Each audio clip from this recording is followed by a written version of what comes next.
What's going on, folks? What a past 8 hours. What a heck of a ride that we've been on, considering all that has happened during the weigh-ins. I had a lot on my plate today, and I wasn't able to get much of it done. Let's be honest. My ear was stuck to the UFC live show. I was in there for the Hawani Ringer show that they do on Spotify Live. They invited me in a couple times, but my phone was not working with me. Apparently, Androids have some issue with the Spotify app, and even Twitter Spaces as well. It seems to give me issues. So it would have been awesome to be able to offer up some of my thoughts and stuff in there. But appreciate Ario bringing me in there when he did.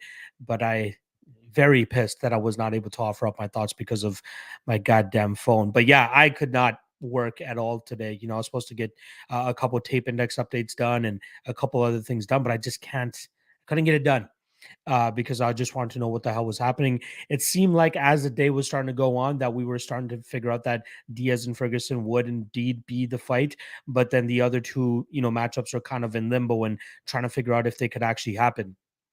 Like the big thing was, um, my guy Derek Rodriguez has been very hyped the last 24 hours, saying, "What happened with the boy Cum Shot?" I never said he's my boy. Like, I just called it like it is. Jeez. Regardless, getting back to it, yeah, I was a little bit concerned in regards to the Li Jingliang and Daniel Rodriguez fight, right? Because the whole reason that Nate and Chimaev didn't happen was because the weight discrepancy was too wide. But now, like, you got an even bigger weight discrepancy between Li Jingliang and Daniel Rodriguez based on their weights. So, yeah, I think they just came to terms, figured out a catch weight, is what it is. But I'm glad that it worked out because now, in my opinion, the top three fights way better. In my opinion, they look way better, way more entertaining. More somewhat more competitive, if you want to call it that, but fun fights. So I can't wait to see how those ones go down. So I'm not going to be doing a full card breakdown. If you guys want to hear my thoughts on the other fights, go on my channel, check out the MMA Logcast. I just went over all the fights. I think it was yesterday. Yeah, yesterday night I went over every single fight, or the night before that. I can't recall when it was, but it 100%. It's on my YouTube channel. I went over the entire card. I'm not going to bother doing it again here. I was kind of slacking on not slacking, but kind of finding it hard to lock down somebody for the Ultimate Weigh-In show. And then thank God, because I would have done it at 2 p.m. and we still wouldn't have any idea what the hell is going on here. So yeah, if you want information on the other fights, go check out the MMA Logcast. I go over the full card there. This podcast will strictly be for the three new matchups that we have, the three last matchups that we have as well. And my guy Parlay Killer asking about, you still got Duado even after missing weight? I still do, right? Like, I might as well talk about the guys that did miss weight real quick for you guys, just to let anybody know if my thoughts have changed on any of those. But honestly, none have. My thoughts normally don't change after weigh-ins that often. Here we go. Weigh-in results. Where is it? Where is it? Where is it? All right. Who was the first to miss weight? Chris Barnett missed weight by 1.5 pounds. It's fucking heavyweight. It's not going to change anything. It doesn't give me any pause. Hakeem Dawodu missing by 3.5 pounds was somewhat concerning, but the guy seemed fine on the scales. He seemed fine at the weigh-ins, all that stuff. It's it's not like he's ever had dog shit cardio in the past, and I don't think it's going to affect him too much here.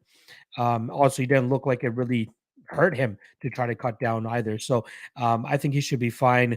The other one that was weird was the Irene Aldana and Macy Chiasson fight being pushed up to 140 pounds, clearly for Macy Chiasson, who really needs to get her weight cutting under, under control, because that's now a couple fights now that she's had to either miss weight or ask for a catch weight or ask to go fight up at 145 pounds. So that was evident as she came in at 139.5 pounds. And then on the flip side for Irene Aldana, We know she was already on weight, right? She weighs in at 137.5 pounds. Nothing changes for me there either, right? A couple pounds is not going to make a difference to me. And the fact that Macy Casson will be stronger with a couple more pounds on her now, and the fact that she didn't have to cut down to 135 pounds. Her technique in terms of getting fights to the ground is still as trash, whether it's 5 pounds less or 5 pounds more. That's all I'm going to say. At any Aldana will still cruise in that fight. All right, let's get into the top 3 fights here. And the first of which, all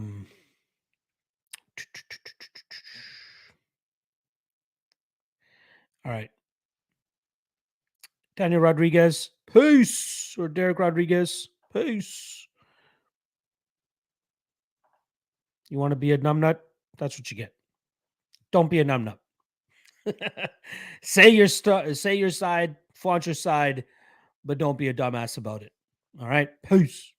It was nice having you for the last 24 hours. Anyway, Li Jingliang versus Daniel Rodriguez. Let's get into that fight, right? In terms of odds, let me just refresh you here because I'm sure there's been plenty of action over the last couple hours since the lines have dropped. Right now, we are getting minus 155 on DraftKings on Daniel Rodriguez, plus 135 the return on Li Jingliang. Now, Rodriguez should be the favorite here. I completely understand that. Evo stuff saying he's been toxic all day. Has that guy been in other streams as well? Is that what it is? Don't be toxic. Don't be an idiot. Regardless, you guys are killing me in the chat. So yes, D-Rod should be the favorite in this matchup, right? He has more tools. He has more paths to victory in this fight. Throws and combinations, good southpaw. Output is usually very good. Does a good job in terms of just keeping that pace on his opponents. On the flip side with Li Jingliang, you're talking about somewhat of a lower volume guy, but the power that he hits with is just, it's obviously very impressive. The difference here as to why I'm going to end up going with the Li Jingliang side and not D-Rod, and why I went with, saying that Tony Ferguson was live when he fought Li Jingliang, is Tony Ferguson thrives on the outside, right? Tony Ferguson gets his best work done when he can just be unorthodox and uses crazy footwork to stay, not stay mobile, or sorry, not stay stationary, essentially. Whereas Daniel Rodriguez, this guy needs to be in the pocket to exchange and to have success. And when you're going up against a heavy hitter like Li Jingliang, he is salivating at the mouth to exchange with you in that exchange, like in that close distance, in that close proximity. Now Rodriguez could have his own success and possibly find the chin of Lee himself, but Lee's durability has been pretty ironclad over the last several years, so I got to believe that he should be able to take whatever punches that D-Rod is throwing his way. Again, it's MMA, anything could happen, any guy could go down here, but I kind of lean on the Li Jingliang side here, especially being the underdog in this spot. Plus 135 is not too bad of a line on him. I'd like to see what Lee by KO straight up would be as well. But even just getting that plus 135, even plus 140, I'm seeing now on Bet Online, I think is not a bad spot for Lee. I think at a certain point, he's going to be able to clip Daniel Rodriguez. And although Rodriguez has no knockout losses on his record, the guy's been close to getting finished a couple times. And I think that's absolutely on the table here for Li Jingliang. If Daniel Rodriguez wants to take this to the ground and try to grind out Lee there, that could be on the table, but I'm just not sold that he'll have the most success in terms of holding him and grappling him and controlling him from those positions. So the pick for me here is actually going to be the Leech. I'm going to go with Li Jingliang, and I'll likely have at least a 1-unit play on him here. And he might even end up being my dog of the night play, if I'm being honest, because I think that this stylistic matchup is a perfect spot for him to go out there and find that chin of D-Rod and put him down in this spot. So, again, more tools on the Rodriguez side. I understand it, but if Li Jingliang was minus 155 here, I wouldn't be so keen in terms of playing him. I'd probably still predict him to win, but the reason I'd be willing to bet him in the spot is because he is an underdog, and is because I'm getting more than half my money back when I put the money down on him here. So Lee for me, Lee by knockout. I know my guy Daniel in the chat here is not gonna like that as well, but I do lean on the D-Rod side here. Daniel also saying that D-Rod didn't have to cut weight. That is true. He did not have to cut weight, but the Leech, I'm sure he's fine as well. But I don't think it's going to be too much of a difference, right? Like I think that's that we need to pay attention to that, especially if Daniel Rodriguez is going to come out there with the grapple heavy approach. Even if he does, I just don't know how successful he will be with nullifying the Leech and keeping that power to a minimum here. So give me the Leech. and give me the Leech by knockout in this spot as well. Omar E asking, sorry if I missed it, but when will you post official final bets on Patreon? I was waiting for all this to work itself out. I would be doing that pretty much as soon as I hop off this. So keep your eyes peeled for that, my friend. But I'm going to go Leech via knockout, and Leech will likely be my dog of the night play for tomorrow night. All right, let's move on to the next one here. We'll talk about Kevin Holland going up against Khamzat Chimaev, minus 520 on Chimaev and plus 410 on Kevin Holland. And I just got to say real quick, my throat feels so much better than it did yesterday. Honestly, I'm not sure if any of you were all in my streams yesterday. I did 4 live streams yesterday, but you guys could tell that my voice was really starting to feel it by that second stream. But now it just feels nice to just really punctuate some of these spots I don't want to punctuate and not really feel a strain much on my throat. But in regards to this matchup, the co-main event, 5 rounds now. Interesting to note, obviously, Chimaev was the one that was looking or actually was scheduled to fight 5 rounds. So he was training for 5 rounds compared to Kevin Holland, who only had a 3-round fight that he was training for. So that's something to keep an eye on. However, I think that Kevin Holland is one of those guys that regardless of whether he's training for 3 rounds or 5 rounds, he should be good to go for all 5 rounds should he need to. Now, I was kind of praising Kevin Holland's takedown defense all week in regards to his matchup here against, or his previous matchup against Daniel Rodriguez. But now he's going up against like one of the best takedown artists in the UFC. And sure, he has made improvements, but I'm sure he'll eventually find himself on his butt more often than not in this fight. It's just he does such a good job in terms of, nullifying finishing opportunities for his opponents, even when he's getting ragdolled. So I think here, like Chimaev smish, sure, but like I think he's going to have to lean more so on a Chimaev submission attempt, right? I think he's going to have to put Kevin Holland clean out here rather than just look to posture up and rain down big shots, because Kevin Holland is squirmy enough that he might be able to get out of those positions as he's eating big shots as well. The other thing to note here as well, if personally, I think it was a little bit of bullshit in regards to Chimaev getting cramps, and that's why he wasn't able to cut weight. I think Chimaev was just being irresponsible, if I'm being honest. But if there is any weight to that, if there's any water to that, I truly think that the later that this fight goes, the more that it would favor Kevin Holland. Because if Chimaev was having issues with his body and cramping up and all that, you got to believe how hard he's working here to try to get Holland out of there early in this fight is going to catch up to him later in this fight as well.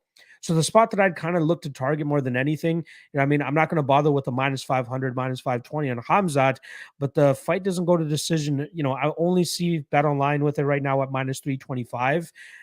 I'm assuming that would take some steam, but like if it stays anywhere better than minus 400, I think that would be a decent parlay piece, as I think that either Chimaev gets him out of there earlier or Holland could really start to pick up the pace later in this fight and touch up Chimaev from outside and possibly put him out as well.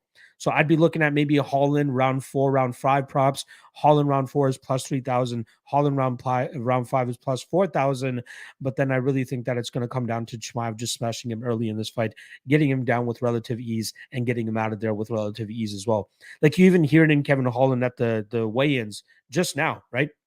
When he just weighed in, Rogan was like, "Oh, is this a better matchup for you or is it a harder matchup for you?" He goes, "Obviously, it's harder, but I'm ready to go." Right? Like he is aware that he'll likely get his ass whooped in this matchup, but he is game and ready to go.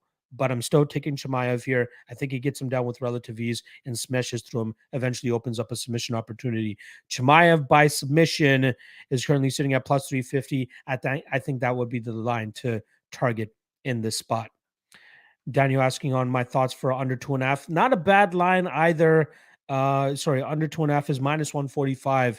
Opened up at minus 105 and has been taking action since then. Gotta believe the bad blood will likely allow this fight to finish inside the distance. Does it happen under 2.5 rounds? I'm not 100% certain, but even around minus 150, I wouldn't mind taking a shot at that myself. But I'll probably take the easy way out, parlay the chalky, fight doesn't go to decision, and hope to end up cashing that ticket regardless. So Chimaev early or Holland late, but fight doesn't go to decision would definitely be the spot that would go. Detective Allen saying Kevin's jiu-jitsu is solid. It might be hard to sub him, even if it's easy to take him down. I agree with you. He is a black belt in jiu-jitsu, but I think what would open up those submission opportunities is if Chimaev is smashing him from on top, getting that back position, and then eventually, sinking in a rear naked choke or finding something like that. Chimaev is huge. Chimaev is very difficult to deal with in terms of his strength. It's going to have to be like a ground and pound into a submission type of spot. But yes, you are correct in regards to bringing that up. Of course, my guy Amin 100% agrees with me here. Shout out to the 130 live viewers as well. A lot of shit going on over the last 8 hours or so. So I appreciate you guys sticking with me as well. Just quickly looking at the chat here. My guy Marcus Williams, always got time for him here, saying, what do you think is Holland's best path to victory against Chimaev? Hope to survive the early onslaught and knock him out later. That's probably what it would be. And knowing what he's talking about here, saying, got to take the back position and go for the ground and pound. You know exactly what it is. All right. Let's get to the main event here. Again, if you guys are new in here, make sure you guys hit that like, hit that subscribe, show your boy a little bit of support. It's the best way to do it. Thank you guys. Appreciate it. And again, if you want the full card breakdown, make sure you guys check out the MMA Logcast. I'll drop it in the comments section as soon as I'm done this video, just so you guys can go see the rest of my picks for the rest of this card. Speaking of which, for my picks, dog of the night play, I haven't played it yet. It'll likely be Li Jingliang. That's going to be the only free pick for this card. Your boy's on a 3-event winning streak or longer right now at 4. And whenever that is the case, the picks are strictly behind the Patreon paywall. Link to the Patreon is in the description below. $5 a month, cheap as fuck. Hop on in there if you want to see what I'm actually on for this weekend. But the free pick will likely be Li Jingliang. All right, let's go to the main event here. We're going to be talking about a fantasy fight. This is the fight that a lot of people have been clamoring for years and years. And this wasn't the way we expected to get it, but we're finally getting it tomorrow. Nate Diaz, Tony Ferguson. I'm seeing lines all over the place right now. I'm seeing as high as -160 on Tony Ferguson, +130 the return on Nate Diaz. And then on DraftKings, I'm seeing -125 on Tony Ferguson, +105 on Nate Diaz.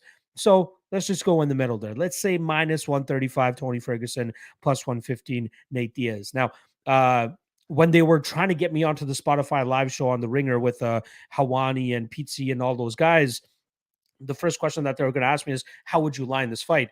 And I would have lined it perfectly as -120, -130 Tony Ferguson, +110 the return on Nate Diaz. And I would have expected the popularity of Nate Diaz mixed with the narrative that Tony Ferguson is a washed fighter to push Nate Diaz to end up being the favorite. But looks like the public is seeing this fight kind of the way that I see it. Now, Nate Diaz could absolutely win this fight, right? There's a reason that the odds are as close as they are.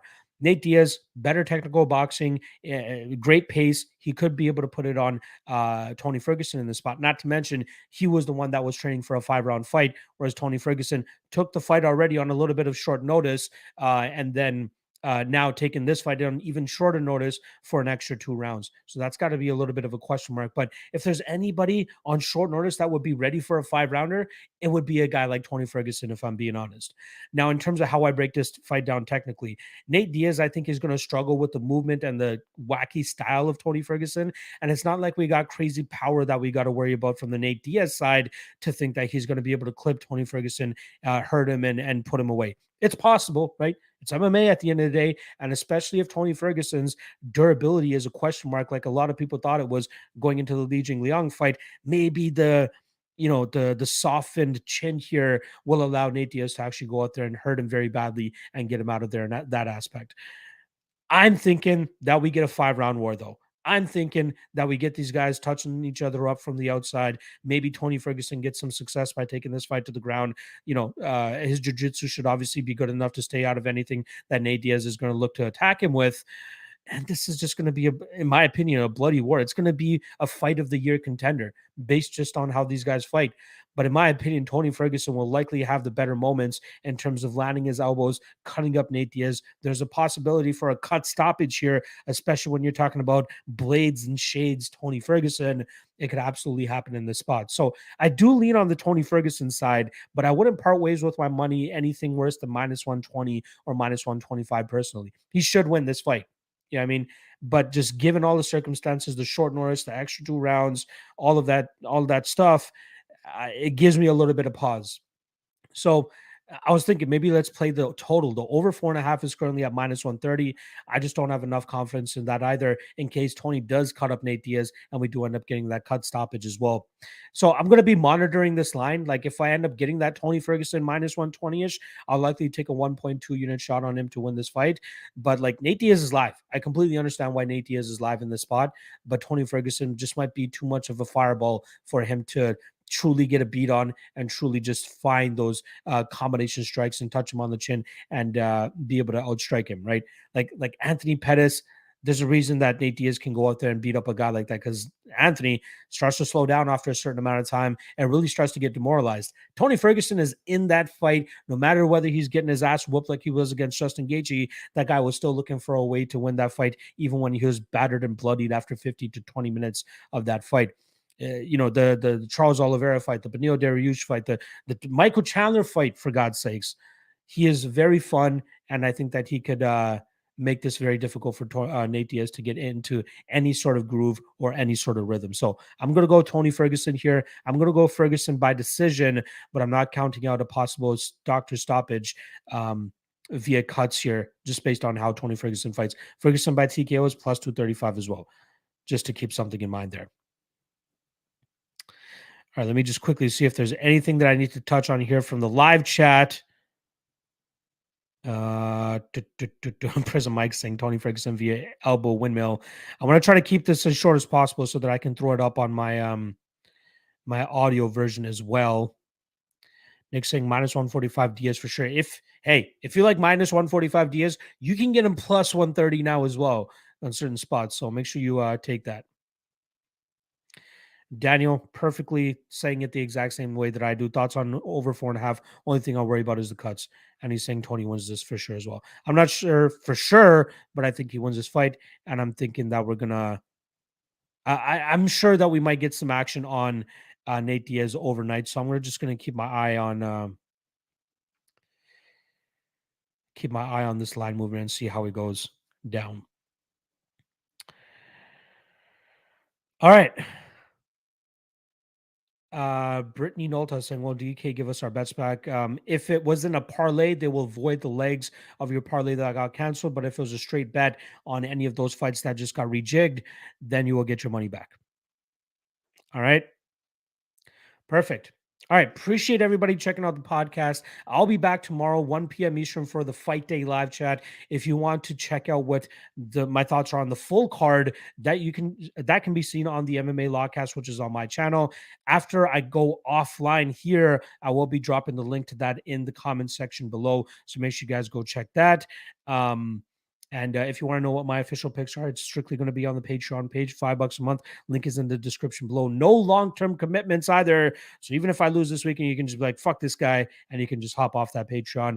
But the picks are only behind the Patreon wall because I'm on a 3-fight winning streak or 3-event winning streak or longer. Right now it's at 4, hoping to keep that going. Once I hit my next losing event, picks will end up being free and be back on social media. All right. I love you guys. Appreciate you guys. Good luck on the bets. And I'll catch you guys tomorrow for the Fight Day live chat, 1 p.m. Eastern. Oh, wait. I'm actually doing another show tomorrow as well. I will be with my guy, Brady, DFS by the numbers. I'm going to be doing his show starting at 4 o'clock tomorrow. I'm not sure if he's announced it yet, but at least you guys will hear it now. But I'm going to be jumping on with Brady tomorrow at 4 p.m. to break down the fights before the fights actually go off. So 2 times. And what was that? I've never heard my phone make that noise before. As soon as Mitch Thomas put Tony time, it went off. That's hilarious. It was something else. All right. Love you guys. Appreciate you guys. Good luck tomorrow. See you tomorrow, 1 p.m. Eastern, right here.